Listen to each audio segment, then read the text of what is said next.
Queridos irmãos e irmãs, vamos refletir na liturgia do quinto domingo do tempo comum, ano litúrgico C.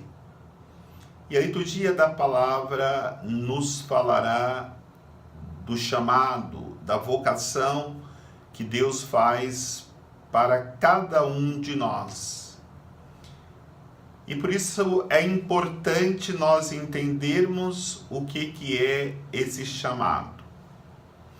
Primeiro, o chamado parte de Deus, e para nós é uma grande dignidade.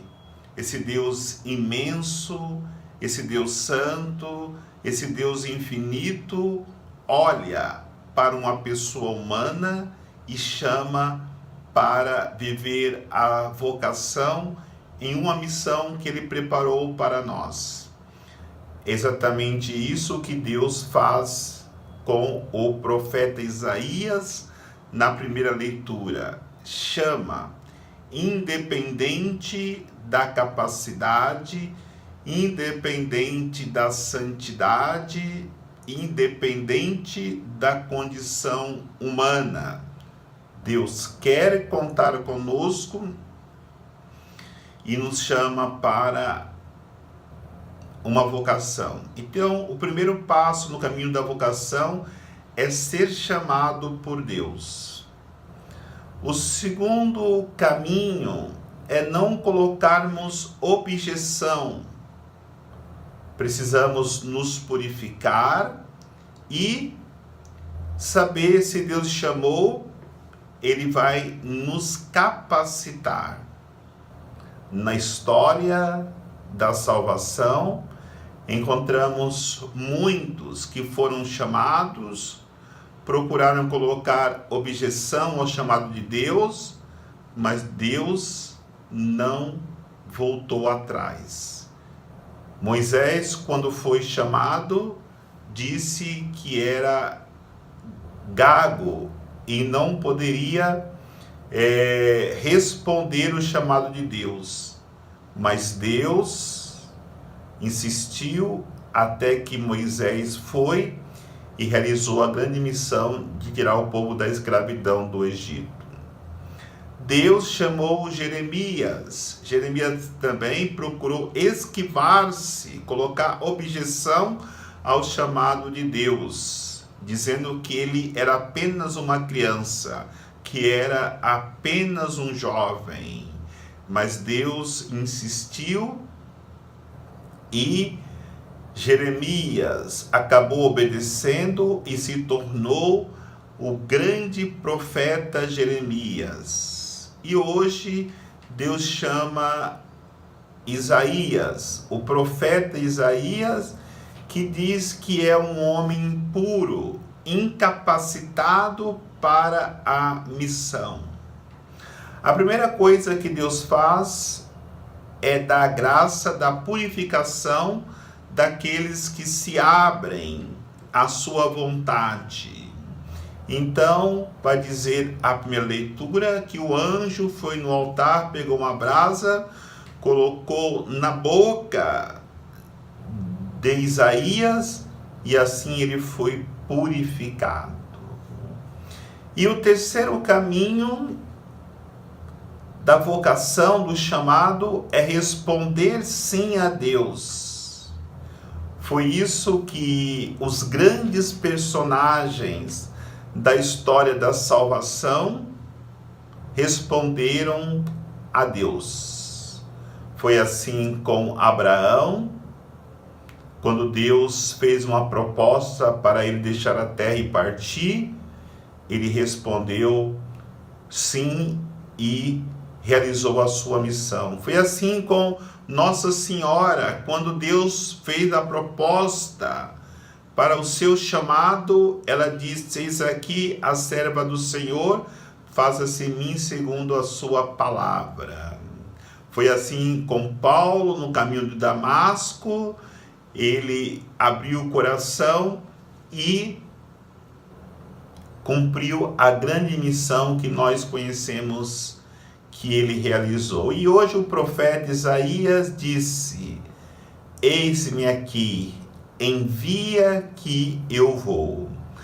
Por isso é importante nós também, como chamados de Deus, não colocarmos nenhuma objeção.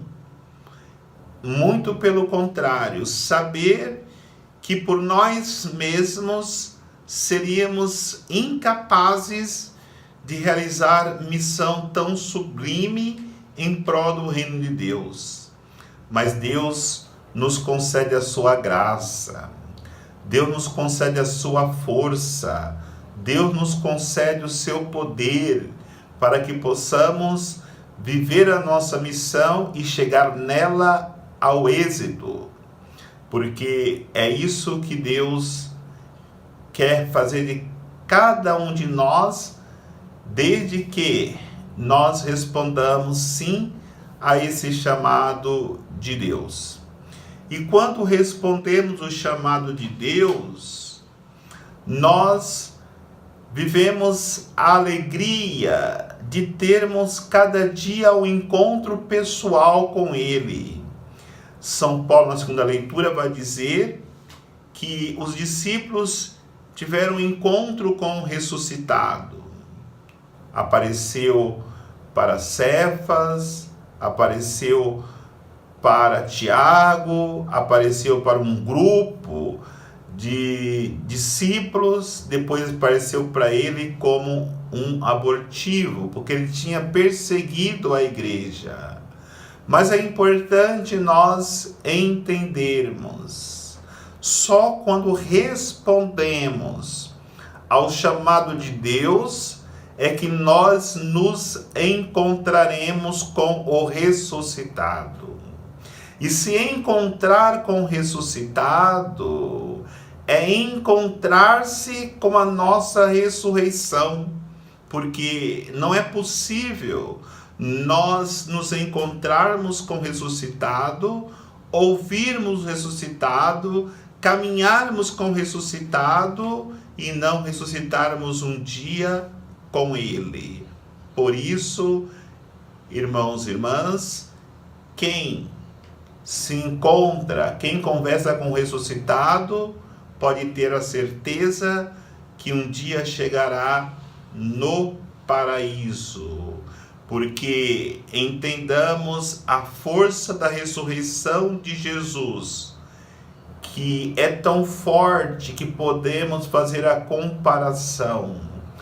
Todas as vezes que nós celebramos a Eucaristia, nós recordamos e presentificamos aquela Quinta-feira Santa e, de fato, a Eucaristia acontece. Comungamos o corpo e o sangue de Cristo.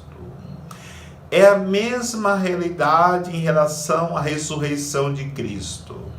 Quem se encontra com Cristo ressuscita, como Jesus ressuscitou naquele dia glorioso, naquele domingo, para que todos que tivessem uma experiência com Ele, com o ressuscitado, pudessem ressuscitar. Eu não tenho dúvida que hoje pelo mundo existe muitas pessoas ressuscitando, porque viviam numa vida velha, viviam numa vida de pecado e se encontraram com o ressuscitado. E esse encontro com o ressuscitado deu a graça deles imediatamente também ressuscitarem para uma vida nova, uma vida transformada em Cristo. Mas é claro, depois que nós ressuscitarmos com Cristo, nós precisamos darmos alguns passos que o Evangelho nos ensina hoje para que possamos perseverar neste caminho. O primeiro passo é entrarmos na barca de Jesus. E nem sempre é fácil entrar na barca de Jesus, mesmo porque hoje existem muitas barcas, muitas igrejas que parecem que são a barca de Jesus, mas não, nos levam para o precipício espiritual. Então precisamos ter o discernimento de quando nos encontrarmos com o ressuscitado, entrarmos de fato em sua barca. E como sabermos que a barca de Jesus, onde nós não encontrarmos facilidade, na barca que nós entrarmos e formos perseguidos, formos sacudidos por tempestades, formos muitas vezes perseguidos em situações que nós achávamos que não iríamos passar, esta é a barca de Jesus.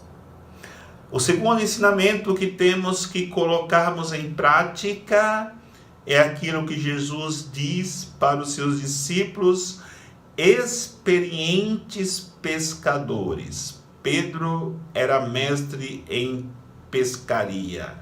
Jogue a rede para o outro lado. Quantas vezes nós colocamos resistência naquilo que Jesus nos pede? Nós pescamos a noite inteira. Eu já fiz isso 1000 vezes e não deu certo. Por que agora eu vou fazer? Porque Jesus está pedindo. Pedro obedeceu e fez uma grande pescaria. E aí está a situação das coisas não dar certo. Por quê? Porque nós não obedecemos o que Jesus nos pede. Quando aprendermos a obedecer o que Jesus nos pede, o milagre vai acontecer. A pescaria será grande.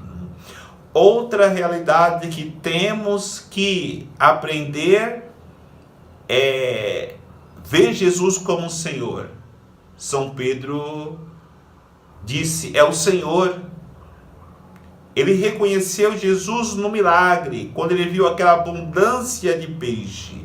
Mas todos os dias, Jesus faz milagres em nossas vidas, mas nem assim nós o colocamos como Senhor das nossas vidas.